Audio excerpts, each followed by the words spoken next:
right, the time is now 7:30, and I call this monthly meeting of the Downers Grove Public Library Board of Trustees to order. Caitlin, can you proceed with roll call? Trustee Doherty? Here. Trustee Vagani? Here. Trustee Humphries? Here. Trustee Laura? Here. Trustee Stapleton? Here. President Gray? Here. Thank you very much. I'd like to welcome our visitor to the meeting. Thank you very much for stopping by. We're now on to agenda item number 4, approval of last month's minutes. And we have one correction that we've already seen in the minutes in section 4. It lists Carissa Doherty's term as 4 years. It is a 6-year term. What's that 2? Yours is a 2-year term because you were the unexpired term that was from Ed Earl's resignation. Swapna also was appointed to an unexpired term. So. Okay. We'll fix both of those when we're done. Yeah.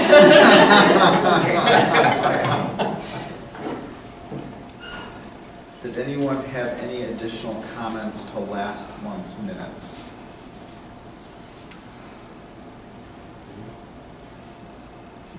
I move we approve. Second. All right, we have a motion to approve last month's minutes that has been seconded. All in favor, please say aye. Aye. Any opposed? Okay, the minutes have been approved. Thank you very much. We're now on to agenda item number 5, financial matters. And you have a new version of the 2018 year-end expenditures in paper form for each of you. There is a 63-cent difference. That was a correction made by the Village of Downers Grove finance personnel at the 11th hour.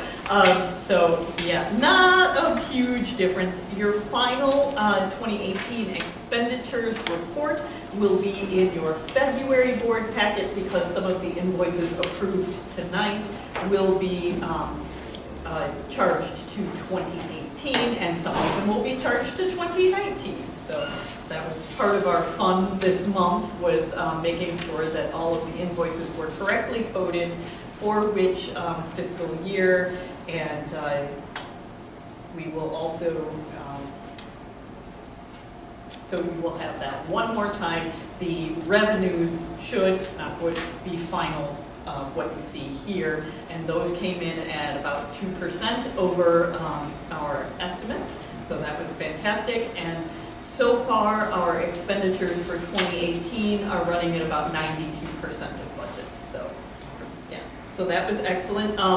Also, just to call your attention on the construction side, on the capital expenditures fund, part of the 2018 project, that final invoice will actually be paid in 2019, so those budget numbers won't quite line up, but I did include the final construction report back in the back of your packet on what we did as far as change orders. And so our original budgeted amount for the 2018 project was $660,000, and the project final came in at $631,000. So go us.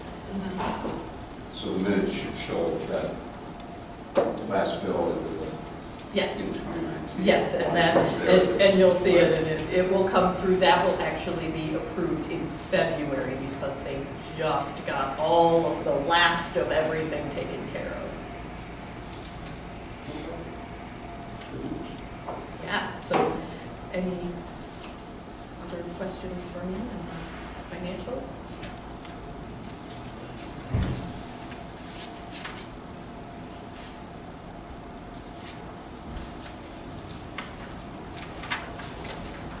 Anybody have any questions on the financials? Oh, and on the credit memo listing, if you were wondering why we got a big credit from Granger, that was actually the incentives for the LED retrofit bulbs for our office areas. So the credit finally came through on this. That's why I was Yes, interested as to why it came from them. Well, it's actually a ComEd incentive, but it passes through the vendor. Come in, Oh, that's that the you big- bought Yes. bulbs from it. Yes. Okay. Yeah, and then they credit it back to you. Yes, they liaise. It's a good term for it.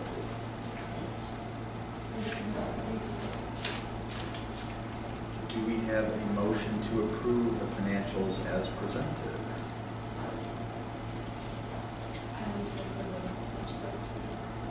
Do we have a second? So include the payrolls? Yes. Second. Okay, we have a motion to approve the financial matters as presented, including payrolls, that has been seconded. Caitlin, could you proceed with the roll call? Trustee Doherty? Yes. Trustee Gagani? Yes. Trustee Humphries? Yes. Trustee Morrow? Yes. Trustee Stapleton? Yes. President Craig? Yes. Thank you very much. The financial matters have been approved. We're now on to agenda item number 6, public comment on agenda items. I don't know if my comment is on the agenda or Well, not. next is public comment on other So it library doesn't matter. business. Doesn't matter. Do you want my name?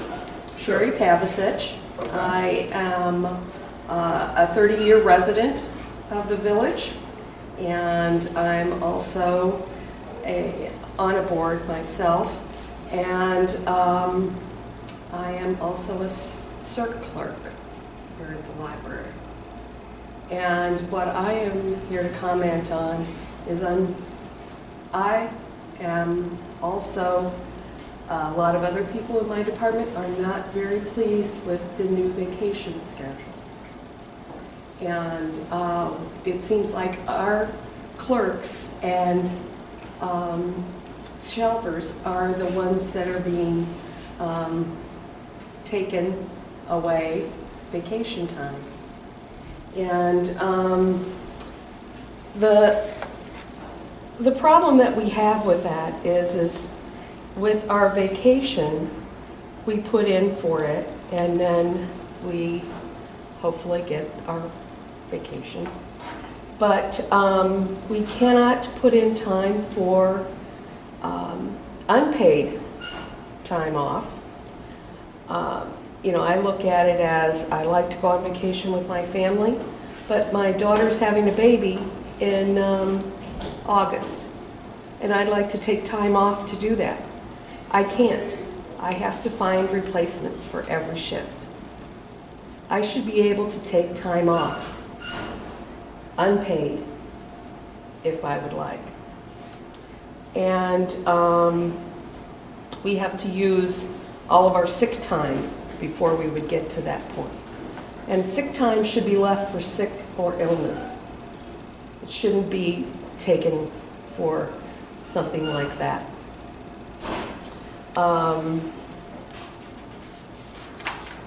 to look at my notes here.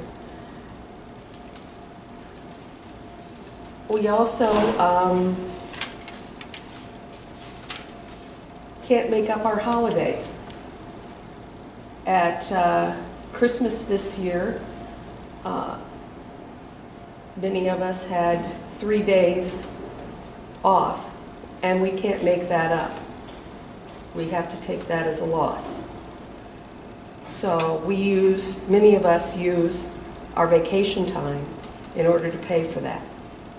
So that's what that extra week helped do, because we usually get 5 days within that year to use that for. And so my suggestion is I would like to see it left the way it was before, and not take the week away. And if you do want to take the week away, then maybe give those folks who are scheduled on a holiday the paid time off. And that would cost the library $5,400 a year, which we spend more than that in Sharpies. I mean, considering it's not that much. And if it goes to $15 an hour, it's still less than $7,000 to do that. Because our governor has said that that's where his mind is going. So those are my two suggestions for that particular. Thank you very much, Sherry. Appreciate it. We're now on to agenda item number 8, new business, which is the library services policy. I have a copy of this policy in your packet. This is the final piece of the new policy manual. It is a significant change from the old policy manual. It incorporates both library services and circulation policies that had previously been separate. It's overall, we've tried to get rid of rules and operational guidelines and go strictly with policy things, and to simplify the wording just to make it easier to make it through. The major changes do include things like adding readers advisory services as a policy that was not in there. We did separate conference and study room rules because we found that the conference rooms tend to act more like the meeting rooms, whereas the study rooms are more day-to-day kind of a thing. So we really did need to separate those so that the rules regarding study rooms are on their own. And then in exhibits and displays, we separated out the kids' room display cases as well as the gallery and lobby display cases. And we added things like notary. We had never had a notary services policy before. Bulletin boards, gaming systems, our home delivery services. And as part of the notary policy, there is one appendix to this policy that is a commonly asked question with our notary services is to notarize a copy of an identification, a passport, or a driver's license. The only way that that can be done is if it is a copy that contains the language, very specific language, which is why we put it as the appendix, so that people can just cut and paste the language right off of there and use it, because that is one of the legal requirements that we found out for our notary services, that they cannot notarize the IDs. They can only notarize the person's statement saying that this is a true and correct copy of their ID. How many people are able to notarize? Oh my goodness, how many notaries do we have? 13 right now? Yes. Very good. We did a big push in the last year to get more folks to be notaries, to get them trained, to get their stamps, because Caitlin was really doing the yeoman's share of this, and we needed to spread that out a bit. This is a valuable service. There are a great many other locations that used to have notaries do not anymore. And so it's something we need to do. And we found that it is a very utilized service here. So it's been great having the additional folks able to do service, and we now maintain a whole calendar of the schedules of all the people who are available for notary, and they try to keep track. Caitlin, do you know off the top of your head what's our average for notaries? I haven't looked at the stats in a while. I can find out. But we and do. let you know. I mean, daily, we're doing notaries. It's definitely a daily occurrence. Yes. And I don't know if it's been there, but maybe putting this in our newsletter so that people know about this. I actually didn't really realize that this was a service, Yeah. which I could have used at various points in time. Same thing. Yeah. But every time I read this, I'm like, oh, I learned something new. And then how many times do you have people ask you, like, where can I get this notarized? And, you know, my bank is closed or whatever. Yeah, I wanted to wait till the policy passed, because we did add in some restrictions that we never had before. Now that we've been doing it more, we've learned a lot of things, and that we needed to tighten up a little bit, and things, we have to do a certain way now, so that's why we built it. Do you keep a log of who you notarize? Yes, Yes, for each professionals. notary. Very good. You're not required to in Illinois, No, but but we at encourage the all staff to do library, I would so. feel More comfortable if we had some sort of, we give, limitations. I train all the notaries, Yeah. and I give every one of them a journal to use for this, and highly recommend. I did appreciate also the point in the policy that said you cannot go ask other patrons of the library to serve as your witness, Yeah. you need to bring your own witness. Yes. Be surprised how. That was an all too frequent occurrence. So, yeah. So some of it was in our latest round of notary training, there were some changes to the rules and for Illinois notaries that we were able to incorporate and make it a little easier on staff who bear the brunt. Well, and I also noticed, it seems like the library services policy sort of incorporated some of the changes we've made and just kind of cleans it all up at the same time, so that's Yeah. good.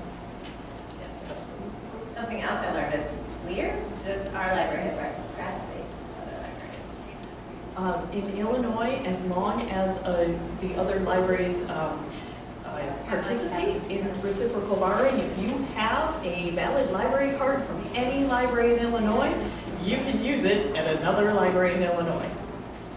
They might subject you to some change. Generally, if there are rules from the home library, it's things like you can't take the newest books, or you're restricted on the number of movies, or things like that. So that begs the question then, that paragraph was right around another one that was talking about if you own property here, but this is not your residence, you could also get a library card here, but I guess that would be for out of state, that's what that. Well, actually, that's for non-resident taxpayers. There are about 10% of the property in the state of Illinois is unserved for library. And so you do have pockets of unserved, even here in suburban Chicagoland. It's not like the school district where everybody has one. There are pockets of unserved for library all over the state. We have a couple right on our borders. And so those folks, if they happen to additionally own property that they own, where it's not their primary residence, they can get a single library card for that parcel of property. Or So- corporations that Or corporations, Yeah. businesses, property, yes. right, I assume as well. Yes. Right. Do we ever run into any issues with the limitation of just 199 items that you can check out? That is actually our SWAN Why is that a consortium. 199? Yeah, I don't know why, but it's a SWAN consortium thing. So it's our software system. There's something with Cersei Dynix and the way SWAN's rules are structured in the computer that 199 is the limit. So I kept it in the policy just so people know. But there was a Facebook post from a family at our school district this week that they had. But they have more than a handful of kids, so that. Yeah, the way around it is to get each of your kids a card. That's That's really the right, check right. out. Yeah, because it's $199 per card, Not per house. per household. That's So more kids, more books. All right, do we have any other comments or questions on the library services policy? Do we have a motion to approve the library services policy? And to approve the library service policy. Okay, do we have a second? Second. Okay, we have a motion to approve the library services policy that has been seconded. All in favor, please say aye. Aye. Any opposed? Okay, the library services policy has been approved. Thank you very much. We're now on to agenda item number 9, personnel policy. There were a couple minor modifications to last month's. Yes, and we had discussed on December 12th to review both the definition of immediate family and the inclusion of gender identity in the context of anti-harassment and anti-discrimination.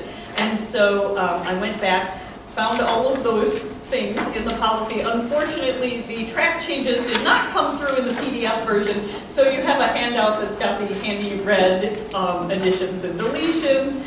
So everywhere where we referred to sex in the personnel policy, we have changed that to gender and gender identity.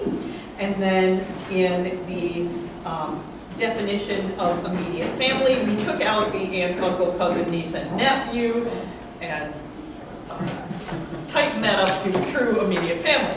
So those are all the big changes, and the gender and gender identity appeared a number of times. So you've got all the different sections for that. Okay. I think I'm the one who brought up part of that, and I thank you for the effort. Do we have a motion to approve personnel policy? I move that we approve the changes to the personnel policy as presented. Okay, we have a motion to approve the personnel policy as presented that has been seconded. All in favor, please say aye. Aye. Any opposed? Okay, the personnel policy, agenda item 9A, has been approved. Thank you very much, everyone. We're now on to agenda item number 10, the library director's report. All right. So, one of the biggest things that has happened is that we did have our in-service day on Friday. It was fantastic. We did safety and security. We did drills for fire and tornado. Thankfully, the weather cooperated with us, so it wasn't icy or snowing on us while we did those. We had the Downers Grove Police Department. Bill Buggs came out, and then we had the Downers Grove Fire Department come out, and each talked about their area of expertise. We talked about fire, we did fire extinguisher training, we talked about armed assailant and evacuation. So we also had training on our brand new AED machines. We had not had AEDs in the library previously. We kept waiting for them to reopen the grant program in the state of Illinois, and they just did not. So we finally decided it was time and just went ahead and purchased our own. So those are now located near the circulation desk and near the Ask Us desk upstairs. So that was really excellent training. We answered a lot of questions for the staff as far as safety and security, so it was a great day.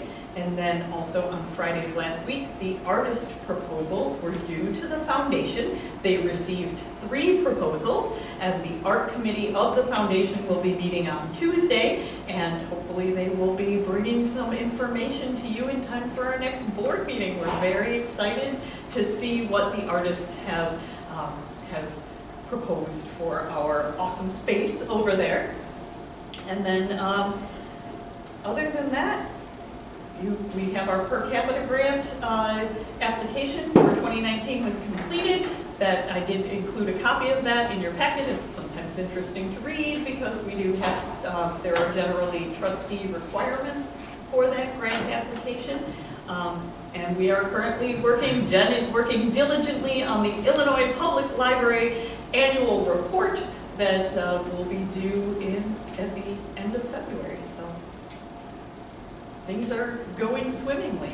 Oh, and I should probably highlight our 2018 circulation total was 1,270,000 items. So a new all-time high for us, and going strong. Things just keep going up here, yes, and we're circulating more every day. It feels like people are really making use of the library, so it's great to see that. And we'll be offering all sorts of new and interesting things for checkout in 2019. If you looked at your Discovery's newsletter, you saw our announcement about the Anything Emporium, which is our library of things here at the Downers Grove Library, and we will be adding yet more to our library of things and giving you more interesting things to check. All right, thank you very much. We are now on to agenda item number 11, trustee comments and requests for information. I have 2 comments and then a personal comment to you, Julie. So number 1 is, I know several people who volunteer with PATS. My in-laws are very involved as team leaders and site leaders. And so I talked to 3 different groups that do it through St. Mary's specifically.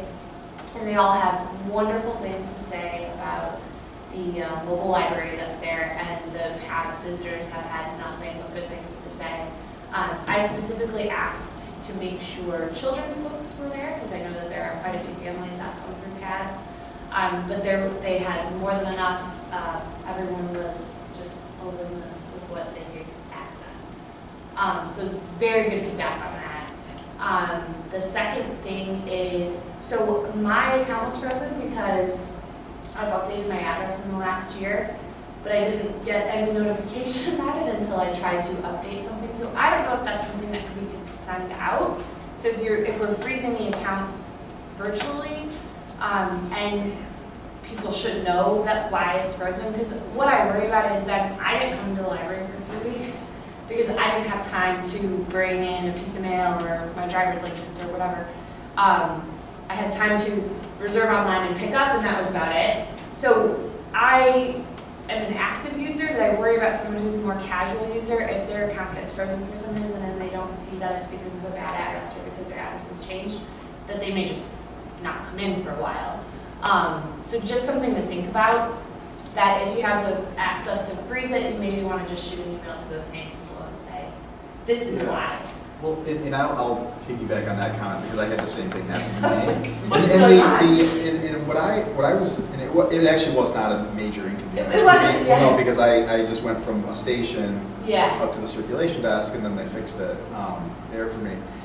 But I just moved from 2 blocks away from where I used to live, and so I'm thinking, well, there's a lot of people just move within Downers Grove. Yeah. So even if you're at a different address that's still within, it's people who are showing up as being outside of Downers Yeah. Grove that maybe that should be frozen. I moved literally 3 blocks away. Yeah. Nobody here. Okay, so this is actually something we do annually. SWAN does it to the entire database. They check it against, they have a national address database, so they check the name and address against this national database, and then anybody whose address has changed in this database is flagged for an account, for an address verification. So I will see what the notification can do. What's it come to the SWAN? Yeah, because it's a SWAN, and it's not a SWAN-wide, Yeah. and there are 97 libraries, and I'm not sure, although it's interesting because it did come up at a previous SWAN board meeting from one of our other board members about a lot of their patrons getting flagged. So we'll see if there's something that SWAN can do about making sure that notifications go out when people are due for an address verification. Yeah. It was Absolutely. What did Yeah. I do? That's what I was assuming. I was like, too. I was assuming that I had a fine that was I unpaid did or too. something. I didn't find it. Do I have a book like buried under something? Yeah. I've been blacklisted. And then the last thing is I'm still working on the job descriptions for you and the job architecture, but because we're dealing with Watson, it's smarter than I am. And so I will try to get, do you have a deadline for when you'd like to have those ready? Is it next meeting? We've just decided on, well, the job descriptions are not actually passed by the board. Okay. So that's a That's a purely personal, internal. okay. I have just decided on which HR consultant to use, Okay. and we have not yet scheduled our first So I still have some meeting. So time. you still have some time. Yeah, we're meeting with them tomorrow, so No. like this is good. So I'll just make 2 quick comments. One, from the construction, based on the numbers look good. So I think that's great, kind of where we came in, and I think that's a testament to the team involved and Ian and others making sure that everything kind of went according to plan. I think everything looks good that I've seen as far as the new bathrooms, the lighting. I think maybe next month or just at some point in the future, it might be a good idea to have like one of these ad hoc meetings before our official meeting where we just walk around and see kind of everything that was done as part of it, because like, I haven't seen a lot. The staff lounge and Yeah, that'd be a great. and those bathrooms, sure. And then the other, and this is just a very minor comment. So I came in to get some CDs or something, and then I realized that I didn't have a CD player at home anymore. And so, it might be something to think about, because there's so many CDs in the library that, and there are people who I mean, these things are just people are getting rid of them at this point, and so it might be a good idea to have some on. We're on it. Okay. Yeah, we just our innovation summit this week, so we're going to augment our technology and our gadgets collection. So the consensus was to buy portable CD players that you could also plug into your car. Okay. So Can I put a hold on that So, right now? Yeah. so with your aux cord, you'll be good to go with the Yeah. CD players. That's one of the things that we're looking to add to the Anything Board. Okay. Do you have any VHSs anywhere around here? We do not. I was just wondering if you should do that for those. However, we have a VHS to DVD converter. Right. Oh, people do it. That is one of, yep, that's one of the things, and you have to put a hold on it because it is always out, always. Well, don't advertise that one. Let me use it first. And they're looking to do a slide to digital converter, is one of the other new things for Yeah, Anything that's Emporium. They've got a whole bunch of new ideas, so. Huh. Very good. Okay, any other? That helps come up with those Oh, ideas. We have somebody from every department. For our cross-departmental teams, we have one member at least, sometimes two, at any job level. Just a couple of almost duplications, but I work at the PAD site across the street here at First Congregational United Church of Christ, and our people love the cartoon. And we are a family site, so we have lots of children, and it's very much appreciated. The other thing is that I've had a couple of unsolicited comments from people about the remodeling, Yeah. but especially the new bathrooms in the children's area. And I was happy to see the comment in our packet today. A wonderful job on kids' in the bathroom. So user-friendly. I love that one. Very well thought out. So, I haven't been there yet, but I And didn't know. you really need kind of the before and after. Oh my God. Because the before was just terrible. It was gross. And yeah, it was bad.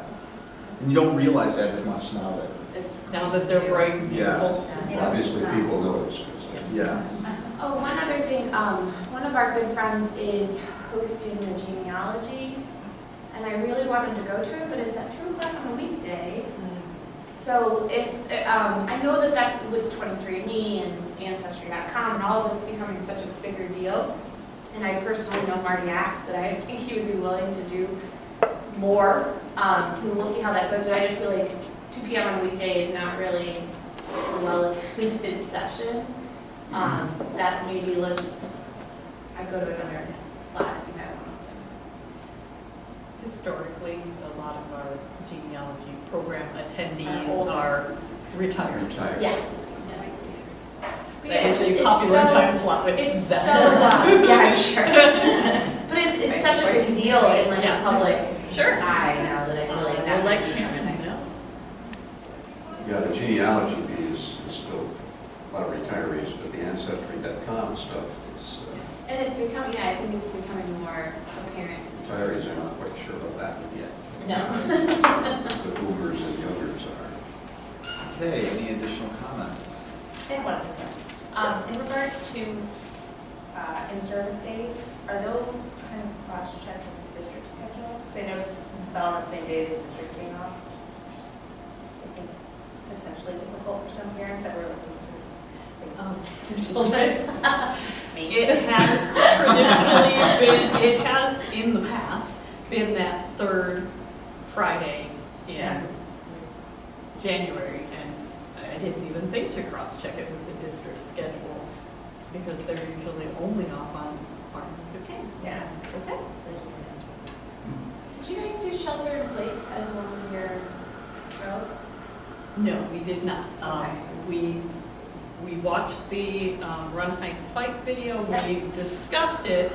Our emergency manual is next on my manual update agenda. And I'll do it next. Yeah. We just rewrote our whole one for the office and the distribution center, so I can do manufacturing and office space. Thank you. Yes, because, yeah. Did you have the action-packed Run, Hide, Fight one? With the, Yeah. it was scary, right? Yeah. Yeah, that one is frightening. Thanks. Okay, any additional comments?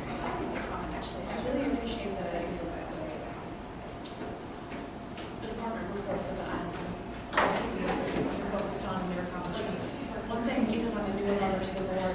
would have liked to see a little bit more of is what those numbers compare against or to. So, having, some of these numbers, it's great, and it gives me a point in time, but then I'm like, well, is that a lot? Is that a percentage increase? Is it a percentage decrease? So that would be helpful. Maybe, again, maybe not for every single item, but things that you're tracking over time that will be measuring versus should be helpful.